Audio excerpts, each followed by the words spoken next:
ಚನ್ನಪಟ್ಟಣ ತಾಲೂಕಿನಲ್ಲಿ ನಿಲ್ಲದ ಕಾಡಾನೆ ಉಪಟಳ. ಫಲ ಕೊಡುವ ತೆಂಗಿನ ಮರಗಳನ್ನು ಉರುಳಿಸಿರೋ ಕಾಡಾನೆ ಹಿಂಡು. ಚನ್ನಪಟ್ಟಣ ತಾಲೂಕಿನ ಮೆಣಸಿಗನಹಳ್ಳಿ ಗ್ರಾಮದಲ್ಲಿ ಘಟನೆ. ತಡರಾತ್ರಿ ಸುಮಾರು 10ಕ್ಕೂ ಹೆಚ್ಚು ತೆಂಗಿನ ಮರಗಳನ್ನು ಉರುಳಿಸಿರೋ ಕಾಡಾನೆಗಳು. ಫಲ ಕೊಡುವ ತೆಂಗಿನ ಮರಗಳ ಕಳೆದುಕೊಂಡು ಕಣ್ಣೀರು ಹಾಕುತ್ತಿರುವ ರೈತರು. ತೆಂಗಿನಕಲ್ಲು ಕಬ್ಬಾಳು ಅರಣ್ಯ ಪ್ರದೇಶದಿಂದ ರೈತರ ಜಮೀನಿಗೆ ಲಗ್ಗೆ ಇಡುತ್ತಿರುವ ಕಾಡಾನೆ ಹಿಂಡು. ಕಾಡಾನೆಗಳ ಪುಂಡಾಟಕ್ಕೆ ತಲೆಕೆಡಿಸಿಕೊಳ್ಳದ ಅರಣ್ಯಾಧಿಕಾರಿಗಳು. ಇತ್ತ ಜೀವ ಭಯದಲ್ಲಿ ಜೀವನ ಸಾಗಿಸುತ್ತಿರೋ ಮೆಣಸಿಗನಹಳ್ಳಿ ಜನತೆ. ಅರಣ್ಯಾಧಿಕಾರಿಗಳ ವರ್ತನೆಗೆ ರೈತರಿಂದ ಇಡೀ ಶಾಪ. ತಕ್ಷಣವೇ ಕಾಡಾನೆಗಳನ್ನು ಕಾಡಿಗಟ್ಟುವಂತೆ ಅರಣ್ಯಾಧಿಕಾರಿಗಳ ವಿರುದ್ಧ ರೈತರ ಆಕ್ರೋಶ. ನಾಶವಾದ ಬೆಳೆಗೆ ಸೂಕ್ತ ಪರಿಹಾರ ನೀಡುವಂತೆ ರೈತರ ಒತ್ತಾಯ. ಎಂ ಮೂರ್ತಿ, ಮೆಣಸಿಗನಹಳ್ಳಿ, ಸಾಮಾನ್ಯ ರೈತ. ಇಲ್ಲಿ ಆನೆಗಳು ದಾಳಿ ಇತ್ತೀಚೆಗೆ ಸಣ್ಣ ಪುಟ್ಟಕ್ಕೆಲ್ಲ ಕೈ ಹಾಕ್ತಿದ್ದೋ, ಈಗ ಭಾರಿ ದೊಡ್ಡ ಫಲಬುಡು ಮರಕ್ಕೆ ಕೈ ಹಾಕವೆ. ಭಾರಿ ಕಷ್ಟದಲ್ಲಿವೆ ನಾವು. ನೀರಿಲ್ಲ, ಮಳೆ ಇಲ್ಲ, ಈ ಆನೆಗಳು ದಾಳಿ ಕಳಿದು ಭಾರಿ ಕಷ್ಟ ಆಗಿದೆ. ಈ ಕೆರೆಗೆ ನೀರು ಬಿಡ್ತೀನಿ ಅಂತ ಹೇಳಿದ್ರು ರಾಜಕೀಯದವರು. ಈಗ ಎಲೆಕ್ಷನ್ ಮರು ಚುನಾವಣೆ ಆದಾಗ ಇದುವರೆಗೂ ಯಾವ ಇಣಕ್ಕೆ ನೋಡಲಿಲ್ಲ, ಯಾರು ಬರಲ್ಲ. ಜನಗಳಿಗೆ ಉತ್ತರಗಳು ಕಾಯ್ತಾ ಇಲ್ಲ. ಇಲ್ಲಿ ನಮ್ಮದು ಭಾರಿ ಕಂಗಾಲಾಗದೆ. ದಯವಿಟ್ಟು ಹೆಚ್ಚಿನ ರೀತಿಯಲ್ಲಿ ಬಂದು ಅಧಿಕಾರಿಗಳು ಇದ್ರ ಬಗ್ಗೆ ತಿಳ್ಕೊಂಡು ಫಾರೆಸ್ಟ್ ಡಿಪಾರ್ಟ್ಮೆಂಟ್ನವ್ರಿಗೆ ಭಾರಿ ಎಚ್ಚರಿಕೆ ಕೊಡಬೇಕು. ಅವ್ರು ಯಾರು ನಾವು ಹೇಳಿದ್ರು ಬರ್ತಾ ಇಲ್ಲ. ಅವ್ರು ಇಲ್ಲಿ ಬಂದು ನಿಮ್ಮ ಕಷ್ಟ ಏನು, ಸುಖ ಏನು, ಯಾವ ಮರ ಮುರಿದಾಕಿದ್ದು ಏನು ಅಂತ ನೋಡ್ತಾ ಇಲ್ಲ. ಸಣ್ಣ ಪುಟ್ಟ ಕೈ ಹಾಕ್ತಿದ್ದಾವೆ, ದೊಡ್ಡ ಫಲಬುಡು ಮರಕ್ಕೆ ಕೈ ಹಾಕವೆ. ಇದು ಬಿಟ್ಟರೆ ಬೇರೆ ನಮಗೆ ಇನ್ಯಾವ ದಾರಿನೂ ಇಲ್ಲ.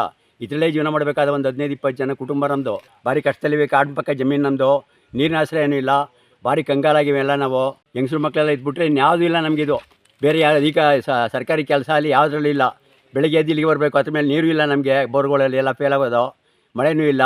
ಈ ಆನೆಗಳು ದಾಳಿ ಮೀರೋಗೋದು, ಅದು ಮೀರೋಗೋದು. ಇದು ಬಂದಿತ್ತಾವ ಇದು ಮಾಡಬೇಕು. ಆನೆಗಳು ಅಂತಂದರೆ ಕೈ ಮುಗಿಯುವಂತೆ ಇದು ಆಗಿ ಈಗ ನಮ್ಮ ಪ್ರಾಣ ರಕ್ಷಣೆ ಮಾಡ್ಕೋದೇ ಕಷ್ಟ ಆಗದೆ. ನಾವು ಸಂಜೆವರೆಗೂ ಇರುವಂಗಿಲ್ಲ ಜಮೀನು ಹತ್ರ. ಬೆಳಿಗ್ಗೆ 10 ಗಂಟೆನೂ ಬರುವಂಗಿಲ್ಲ. ಎಲ್ಲ ಮರಗಳು ಜಾಸ್ತಿ ಅವೆ. ಅಲ್ಲಿ ಮರಗಳ ಹತ್ರ ಇರ್ತವೆ. ಅಕಸ್ಮಾತ್ ಏನು ಮಾಡ್ಬಿಟ್ಟು ಅಂತ ಪ್ರಾಣ ಭಯ ನಮಗೆ. ದಯವು ಬಂದು ಹೆಚ್ಚಿನ ರೀತಿಯಲ್ಲಿ ನೀವು ಅಧಿಕಾರಿಗಳು ನೋಡಿ ನಮಗೆ ಸೂಕ್ತವಾದ ಪರಿಹಾರ ಕೊಡಬೇಕಿದ್ಕೆ. ಅದು ಬಂದು ಯಾರೋ ರೈತರು ಬಡವ ಬಂದು 4 ಮರ ಎಳ್ಸ್ಬಿಟ್ರೆ ಅಲ್ಲಿ ಬಿಟ್ಬಿಟ್ರೆ ಆನೆ ನಿಮ್ಮ ಸೊತ್ತದು. ಫಾರೆಸ್ಟ್ ಡಿಪಾರ್ಟ್ಮೆಂಟ್ನವ್ರ ಸೊತ್ತು.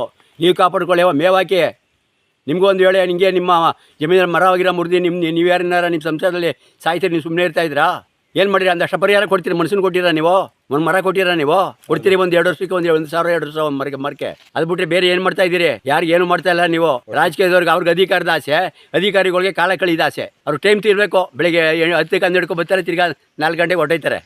ಹಿಂಗೆ ಆಗಿದೆ ಅಂದರೆ ನಾವು ಜಮೀನು ಮಡಿಕೋ ಸ್ಥಿತಿಲಿಲ್ಲ. ಜಮೀನು ಮಡಿಕೊಂಡು ಸೂಕ್ತವಾದಂಥ ಪರಿಹಾರ ನಮಗೆ ಮಾಡ್ಕೊಬಿಡ್ಲಿ. ಈ ಆನೆ ದಾವಳಿ 4-5 ವರ್ಷದಿಂದ ಸತತವಾದ ಆನೆ ದಾವಳಿ ಜಾಸ್ತಿ. ಆಮೇಲೆ ಅಧಿಕಾರಿಗಳು ನಾವೇನೇ ಫೋನ್ ಮಾಡಿದ್ರೆ ರೆಸ್ಪಾನ್ಸ್ ಮಾಡಲ್ಲ. ಡಿಪಾರ್ಟ್ಮೆಂಟ್ನವರಲ್ಲಿ ಇಲ್ಲಿ ಸ್ಥಳಕ್ಕೆ ಬಂದು ನೋಡಲ್ಲ. ಇದು 4-5 ವರ್ಷದಿಂದ ಒಂದೇ ಸಮ ನಡೀತಾ ಇರುವಂಥ ಕೆಲಸ, ಇವತ್ತಿಂದಲ್ಲ ಇದು. ಹಿಂಗಾಗಿ ದಿನೇ ಸಣ್ಣ ಪುಟ್ಟ ಕೆಲಸಗಳು. ನಿನ್ನೆ ಬಂದಿದೆ ಒಂದು 4-5 ಮಾವಿನ ಸಸ್ಗಳು ಮುರಿದಾಕಿವೆ. ಇವತ್ತು ಬಂದವೆ 5 ಮಾವಿನ ಮರ, ತೆಂಗಿನ ಮರಗಳು ಮುರಿದಾಕವೆ. ದಿನ ಹಿಂಗಾದರೆ ನಮ್ಮ ಪರಿಸ್ಥಿತಿ ಯಾವ ರೀತಿ ಮಾಡೋದು, ಯಾವ ರೀತಿ ನಿಭಾಯಿಸೋದು ನಾವು?